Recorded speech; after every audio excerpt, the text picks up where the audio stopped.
Goodwill, no one right now in the league quietly playing better than Anthony Edwards. And look at the move here. Up and down he throws it. How about Ant right now? Mike-like. How about that? Mike-like. Let's keep it short and sweet. And he is a player development story. He's increased his game every single year, Greeny. Quietly, he should be elevating himself to MVP conversation. Yeah, and that team is one. Again, they made the conference final the last couple of years. Keep a close eye on that man. Keep a close eye on them. We've got Vince Goodwill. We've got Tim McMahon. We had the Lakers and the Nuggets last night, and we had a milestone for LeBron. He entered the night 3 field goals away from passing Kareem Abdul-Jabbar for the most made field goals in NBA history. And here's the shot that did it on the ISO. Fade away, and it's good. With that, he surpasses the great Kareem Abdul-Jabbar. No one has ever made more baskets in NBA history than has LeBron James. P.S. They were down 10 after 1. Third quarter, Nuggets up 8. Jokic, Jamal Murray. Vince, he would score 28 on this night. Denver, all they have to do, Greeny, is get healthy. If they get healthy, they have so many guys who can feed off of Jokic. They just have to get Aaron Gordon back, who they're going to get back tonight. Peyton Watson, Cameron Johnson. If they do, they're going to be such a dangerous team this postseason. That was Jokic feeding off himself. He had a triple-double there last night. Now here's Luka, step back 3 off the bank, 27 for him. It's a 7-point Denver lead going to the 4th. And now here's Jokic again. That's not a good matchup for anybody. Nobody's guarding him.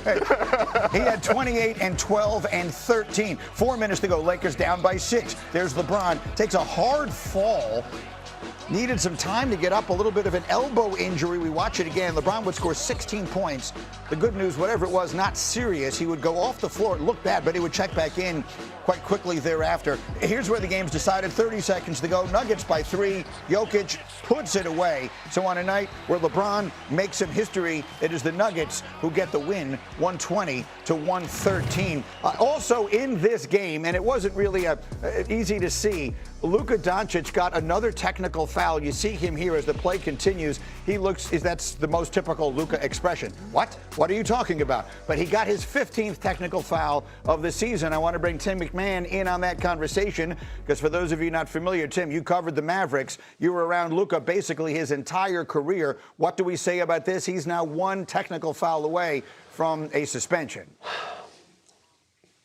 Yeah, and Luka didn't think he deserved this technical. We'll see if the league office agrees. They tend to be more lenient with Luka in terms of rescinding technical fouls the closer he gets to a suspension.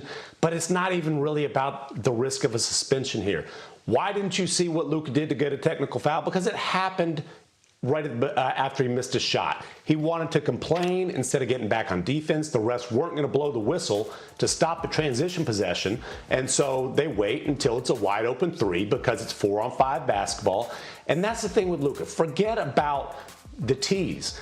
You constantly complain instead of getting back on defense. This happens multiple times a game, hundreds of times a year. He has acknowledged many times that this is an issue. I don't want to hear how much Luka wants to win. If he's going to continue to prioritize whining instead of running back on defense, he's putting his team in a bad spot over and over and over again. You know, it's interesting, Vince. J.J. Redick said a couple of weeks ago, I forget exactly what day it was, he said, we're the Lakers, so everything is louder. And I think that's the case with Luka, too. This has been him for a long time, as Tim is pointing out. But in Dallas, we didn't pay a whole lot of attention to that. Look at the numbers. Look at all of his offense. Now, some of the nitpicking or whatever it is you want to call it, it's a lot more on full display. What are the right things to say about him this morning? I go back to the NBA Finals a couple years ago, and the Dallas Mavericks were down. Remember that? Sure. And he drew a charge. He thought he drew a charge on Jaylen Brown. It was his 6th foul. He shouldn't have been in that position anyway. He yelled at the bench to challenge the play. It was clear that it was a defensive foul. You wound up taking the challenge, losing the challenge. He fouls out. You lose the game. That's the Luka Doncic experience in a nutshell, the bad of it, because you have to have the right judgment in those moments. And sometimes he gets so wrapped up in it, he does not exercise the best judgment. Okay, let me leave that there because I want to get to our top story today. I feel like there's more to get to with the Lakers, and we will. But the next stop is Boston. Jason Tatum is expected to make his season debut tonight for the Celtics against the aforementioned Mavericks. This comes less than 10 months after tearing his right Achilles in Game 4 of the conference semis against the Knicks last year. This return comes at a very interesting time for Boston. They're 4 games back at Detroit for the 1 seed in the East.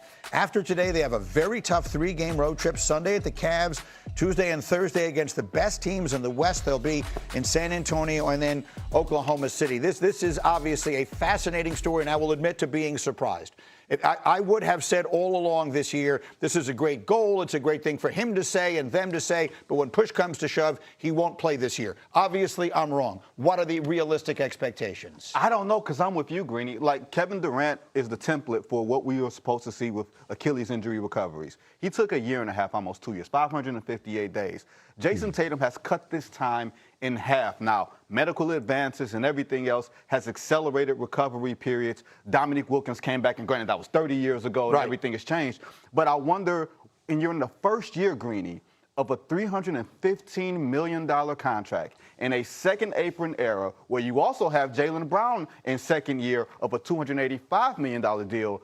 Is this the smart play for the Celtics? Is this the smart play for Jason Tatum? I wonder if someone should have told him, hey, let's just wait until next season. I wonder what the upside is. I hear you. And we have to assume that everyone is being as cautious as they can. They're hearing everything from doctors. I mean, no one's accusing them of being reckless. It is just still stunning to see it, Tim. So how should we expect this return to look both tonight and the rest of the way? I believe they have 19 games left this season. What should we be expecting this to look like over the next month? It's okay not to rush to judgment. It's okay to allow a guy coming off what used to be essentially a career-ending injury to ramp up. I'm sure there's going to be a minutes restriction. You know, the guy hasn't played in a game, obviously, since the playoffs last year. Also, Jason Tatum does not need to put a cape on and come back to rescue the Celtics. They have had an amazing season without him. They are positioned to be a contender, and he just has to kind of add to that. It is not here I come to save the day. It's here I come to fit into a team that is positioned to make a playoff run, and let it breathe. Be patient. Have reasonable expectations. And I would say the same thing to Jason Tatum. Don't let your pride be a hurdle here. You don't have to come back and be an all-NBA player right away. Just come back and give Boston a boost. Come back and fit into a team that's had a phenomenal season without you. That's my concern. Go ahead. My concern, Greeny, is that Jason Tatum wants to come back and be the same Jason Tatum that he was right before he injured himself, a top 5 player in the game who felt like something was taken away from him. It's hard to tell a player like that, hey, come in on a team full of tryhards and not be yourself. Come in on Jaylen Brown's team, so to speak, and fit right in. That's a big thing for a player to suppress his ego, suppress his ambitions when it's gotten him this far. Yeah, it's a fascinating hurdle that he's got to get through, the psychological piece of it. We hear all the time from athletes what it's like psychologically getting through the injury. And then, oh, by the way, they are right in a playoff chase for a team that even without him looks like they might make a run all the way to a conference final. What is the smart money pounding as far as this is concerned? So you look at 3 of his props. His points prop is 13.5. That's tonight we're talking about. That's tonight's game. His rebound prop is 4.5, and then his assist prop is 2.5. Who thinks he's playing 30 minutes tonight? This is all about him mentally getting over the psychological hurdle and then seeing what you can get from him when you get to the playoffs. They've won a title before. They're not chasing a 1 seed. They're not looking for 73 or 74 wins. So what you do is this, in my opinion. You bet under the 13.5 points. You bet under the 4.5 rebounds, because I don't see him trying to crash the glass. You go over the 2.5 assists. I see him being deferential. Try to get other people involved. Derek White's going to be wide open tonight with Jaylen Brown and Jason Tatum on the floor. I don't see him playing enough minutes. I don't see him taking a ton of shots. I'd go under the points, under the rebounds, over the assists. All right, so that's for him tonight, game 1. Yeah. Now let's fast forward, Tim McMahon, all the way to the middle of April, into the late April, into May. If Tatum comes back and looks comfortable and sort of they work their way back in this together, does this make them the clear-cut team to beat in the Eastern Conference? Listen, they're the betting favorite, and I understand why. Jaylen Brown's obviously having a first-team All-NBA type of season. Joe Mazzola has done an amazing coaching job. They've had these other guys, you know, the Cadas, the Hugo Gonzalez's, these guys we didn't know before the season, really, that have fit in and been phenomenal as role players. Peyton Pritchard back in that 6-man role. Like, this team is rolling, with the exception of getting their butts whipped by the Hornets the other night. But this team, for the most part, is rolling. And if Jason Tatum is just something reasonably close to what he was in the past, then absolutely the Boston Celtics can come out of the Eastern Conference. Hell, Vince, I was kind of thinking they might do it even without him.